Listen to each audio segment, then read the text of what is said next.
Breaking Bad is hailed as one of the greatest TV shows of all time because its ratings increased with each season, and the plot became progressively more captivating. While many shows have fallen from grace due to disappointing finales, Breaking Bad maintained its momentum and concluded perfectly, earning near-perfect ratings and a spot in the Guinness World Records. Today, we will be discussing the highest-rated season of Breaking Bad, which is also its final season, Season 5. Following the events of the previous season, the most charismatic supporting character, Gus, successfully wiped out the Mexican cartel. In his quest for revenge, he also eliminated business obstacles. Just as Gus was about to enter the peak of his career, he was killed by Walter in an explosive moment of carelessness. This scene became one of the most iconic and shocking moments in the entire series. From this point on, Walter's face no longer showed the fear of death threats. He became increasingly arrogant and ruthless. Returning home, Walter meticulously cleaned up all the materials he used to make the bomb,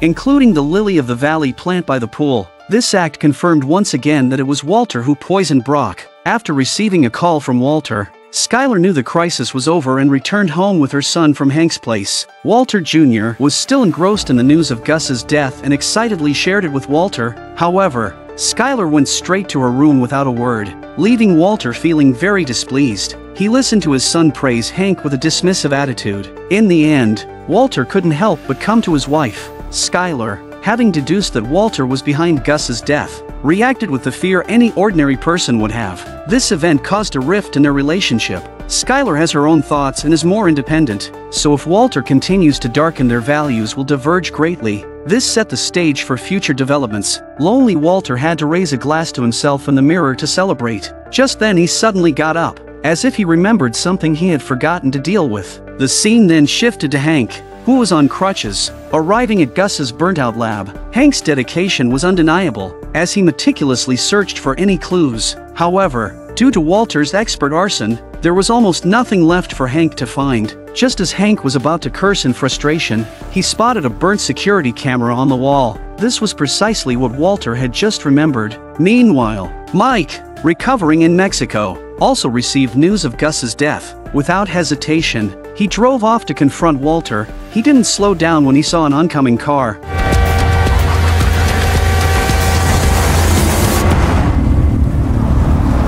It was Walter and Jesse in the approaching vehicle. Whoa, whoa, whoa! Hold up, hold up! Get out of my way, kid! Mike, wait a minute, all right? Let him talk! Let him talk. I am done listening to this asshole talk. Now get out of my way! Yeah, he saved his own life. One more word! Mike, if you kill him, you're gonna have to kill me. Come on. If Jesse hadn't intervened, Walter might have followed Gus to his grave. Once Mike calmed down, Walter explained the reason for their visit. Because now only Mike knows where Gus's security footage is, and if they don't destroy it, all three of them are screwed. Of course Mike knew where the video was. He held out his right hand to Jesse through the pain. Key, scumbag. It's the universal symbol for key. They quickly drove to Gus's office, knowing the recordings were on his laptop, but they arrived too late. The police had already seized Gus's laptop as evidence. Thankfully, the laptop was password protected, preventing Hank from accessing it immediately. Mike received confirmation that the laptop was stored in the police evidence room. Realizing it was impossible to retrieve the laptop, Mike prepared to flee. Walter, unwilling to give up, asked Mike to describe the layout of the evidence room, but Mike thought Walter was being delusional. The security of the evidence room was comparable to a bank vault. With 24-hour surveillance, getting Gus's laptop was impossible. Walter insisted they didn't need to retrieve it, just destroy it. Mike assumed Walter planned to use a bomb again, but even a bomb couldn't breach the thick concrete walls. As their argument escalated, Jesse had a moment of brilliance. Or what about a magnet? What? Magnet? What about it? Walter and Mike stared at Jesse in surprise. As soon as the scene changes, a few of the men find Old Joe at the junkyard and they tell him what they want. Old Joe assured them that as long as the money was right, he could build anything they needed. For now, money wasn't an issue. Soon, Old Joe assembled an electromagnetic device and warned them to remove all metal objects from their bodies. When Walter activated the power, the laptop began to lose signal. Yeah, that did it!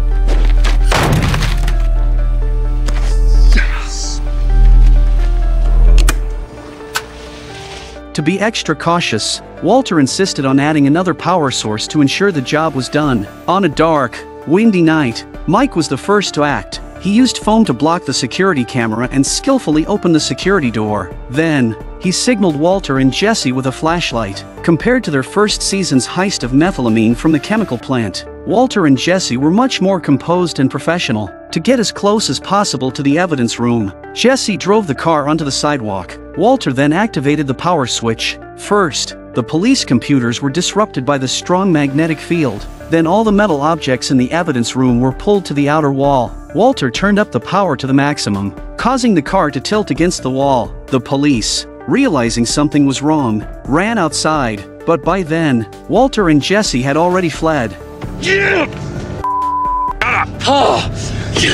What exactly are you celebrating? You left the truck behind. So what? So what? So what if they find prints? And what if they trace it back to the wrecking yard? They won't. There's no prints, I made sure of that. There's no paperwork on the truck, the magnet, or the batteries. Untraceable salvage, all of it. Made sure of that, too. Well, you got all the answers. So you tell me, answer man. Did all that even work just now? Yes. It worked. I was supposed to take that on faith. Yeah? Why? How do we know? Because I say so. Jesse and Mike both look at Walter in surprise when they hear what he has to say. Without Gus's influence, Walter had become extremely arrogant. The next day, the police began to inventory the damaged evidence. Although the laptop was successfully destroyed, a photo frame of Gus and Max was also broken, revealing a Swiss bank account number. This became an important lead. Meanwhile, Walter confronted Saul for transferring his money without permission. Following Skylar's request, Walter unleashed a torrent of abuse at Saul. Saul isn't happy about this either, and pulls out the ricin-laced cigarettes that Walter had him recover from Jesse. Saul reminded Walter of the risks he had taken for him. This confirmed Jesse's earlier suspicions were correct, but he hadn't guessed that Walter used the toxin from the Lily of the Valley plant. Ultimately deceived by Walter's superb acting, at Saul's office, as Walter showed no gratitude, Saul handed him the cigarette and told him to leave. What are you... Come on. Hey. Hey.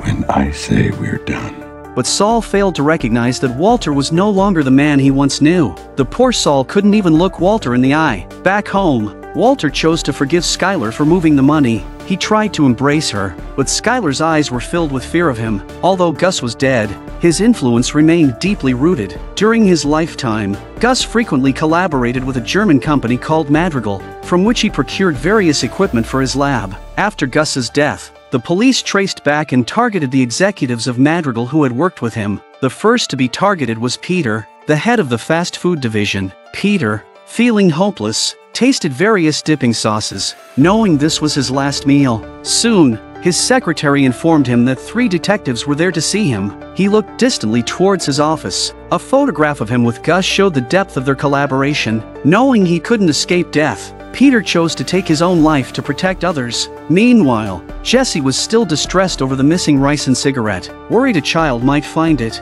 he asked Walter to help him search for it. They tore the place apart but couldn't find it. As they were about to take a break, Walter noticed the vacuum cleaner. Maybe it was inside. Jesse checked and found the cigarette with the ricin inside. Walter quickly took it and disposed of it. Jesse was very touched, not knowing it was all an act by Walter. Before coming to Jesse's place, Walter had put table salt in a similar container, carefully comparing the two. Satisfied, Walter planned to dispose of the real ricin, but hesitated at the last moment, thinking he might need it someday. So, Walter hid the real ricin cigarette in the socket of his bedside table. In this season, Walter truly reached new depths of darkness. This plot twist made the audience feel that Walter had gone too far. Unaware of the truth, Jesse wept, feeling deeply guilty for having mistrusted Walter and nearly killing him. Walter did this to ensure Jesse would always feel indebted to him, making it easier to control him. Walter then pretended to comfort Jesse. I wouldn't change a thing.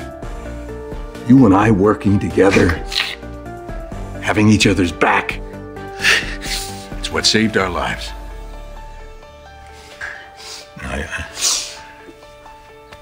I want you to think about that as we go forward. Go forward where? The scene shifted to Mike's house. Walter's plan was to recruit Mike to help take over Gus's market. He and Jesse would handle production, while Mike would manage distribution and logistics. But Mike flatly refused. Thanks, but no thanks. We've had our issues, you and I. But I would suggest that you leave emotion out of this decision. I am. You are trouble. I'm sorry the kid here doesn't see it, but I sure as hell do. You are a time bomb. Walter asked Mike to reconsider and shook hands before leaving.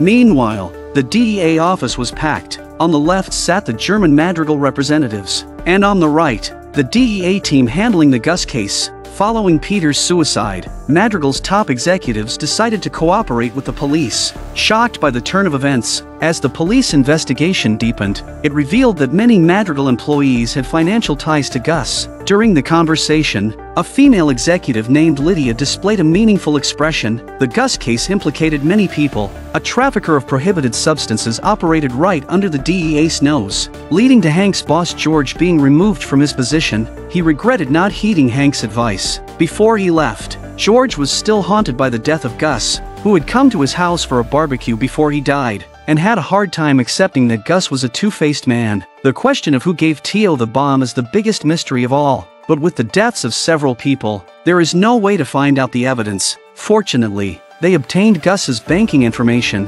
hoping to find some leads there. In a cafe, Madrigal executive Lydia furtively met with Mike. To avoid drawing attention, she spoke to Mike with her back turned. Like in a movie, this absurd behavior left Mike feeling at a loss for words. Mike, without a word, sat down opposite Lydia. When the waitress brought tea, Lydia pretended to run into an old friend. Lydia is not a woman to be trifled with. She took out a list of 11 people. The 11 people on the list are all involved in the sales chain, and if the police find them, they're likely to confess. Lydia, fearing for her safety, suggested Mike eliminate these people to prevent any loose ends. Mike looks at Lydia with surprise, because these are his men. Gus had treated them well and had already arranged an exit strategy for them. Even after Gus's death, they would receive a substantial hush money payout. Mike warned Lydia never to bring up such foolish ideas again, then turned and left. However, he underestimated Lydia's resolve. Soon after, Mike was summoned to the DEA for questioning.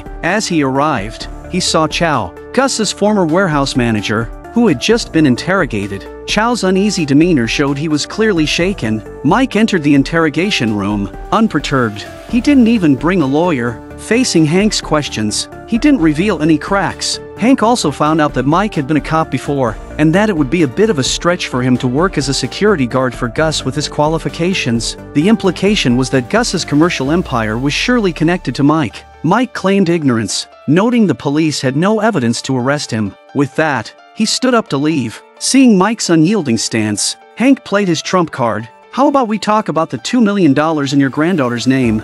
They had traced the bank numbers from the back of Gus's photo, uncovering 12 offshore accounts. These accounts included the 11 people on Lydia's list, and one belonged to Mike's beloved granddaughter, Kaylee. Hank expressed his shock that a 10-year-old girl had $2 million in her account. Hank told Mike that fortunately, he hadn't touched that money, so the police had no grounds to arrest him yet. But the other 11 were not so lucky. Their accounts were frozen, and 9 of them had accessed the money. They were now in custody. Those 9 might betray Mike by tomorrow, and Kaylee's $2 million could be confiscated. Hank suggested that if Mike cooperated, he might at least leave some money for his granddaughter. The sudden news caught Mike off guard, but he could only grit his teeth and insist he knew nothing. Back at home, as Mike was playing with Kaylee, he received a call from Chow. Chow wanted to meet with Mike. Chow's bank accounts had been frozen, and he wanted to discuss the hush money with Mike. Mike's sharp instincts sensed something was wrong. Arriving at Chow's address, the battle-hardened Mike knew it was a trap.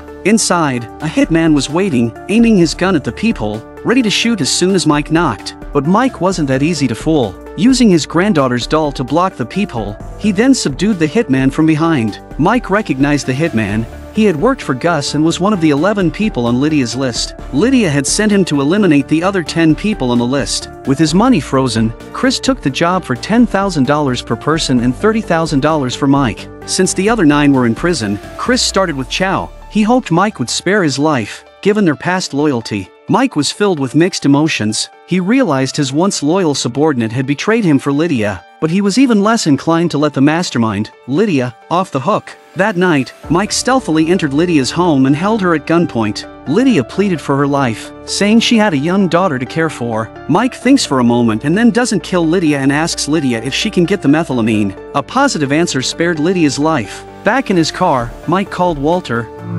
Yes. You still plan to move forward? Yes, we do. I've reconsidered. I'm in. Good. Finally, Mike decided to partner with Walter. With Gus's accounts frozen, Mike needed to pay the hush money for the 9 in prison and save some for his beloved granddaughter. Thus, the Walter, Jesse, and Mike trio was officially formed, ushering in the post-Gus era. An elated Walter told his wife that things were becoming easier and that everything had a good reason, as if having a good reason justified doing bad things. What seemed to become simpler actually grew more complicated, and what appeared to be order marked the beginning of destructive madness. This show was indeed full of irony at every turn.